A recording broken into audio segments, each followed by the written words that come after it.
So I want to ask you in particular, Mr. Ambassador, about Germany. The French-German relationship is obviously crucial for the European Union. France has had a strong military and a willingness to use that military for decades, but Germany's been much more reticent, as you know, wary of defense spending. It was sharply criticized not just by former President Trump, but by other Americans for not carrying its fair share.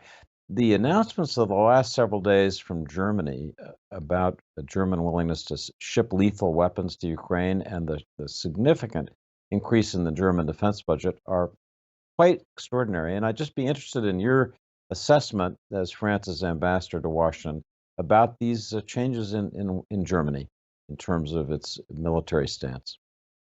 Well, exactly because I am the French ambassador in Washington, I am not the best place to speak for another country. But actually, it happens I was ambassador in Germany also between 2014 and 2017, and I remember in November 2015.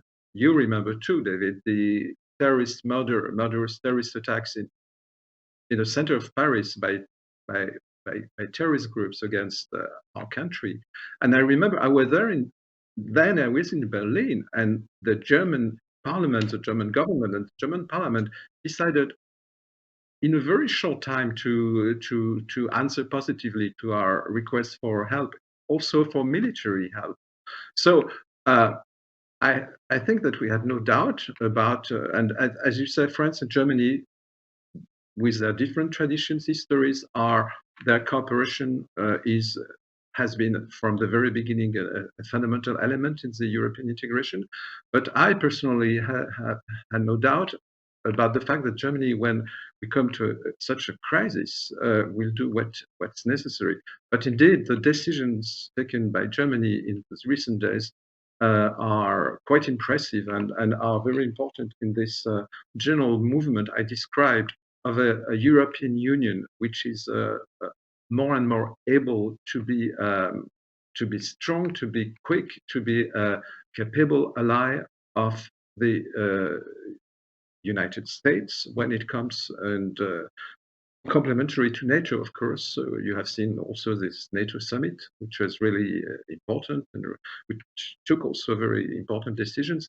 The EU becomes an actor which is really up to the task. And I would say, if you consider the whole history of the European Union, not only that France and Germany have always played a very important role together with the other countries, the other member states, but also that the EU has grown, has become stronger through crisis. And so it is also something which is not completely new because of this huge crisis, this even turning point in the history of Europe. We see the EU adapting its role and stepping up.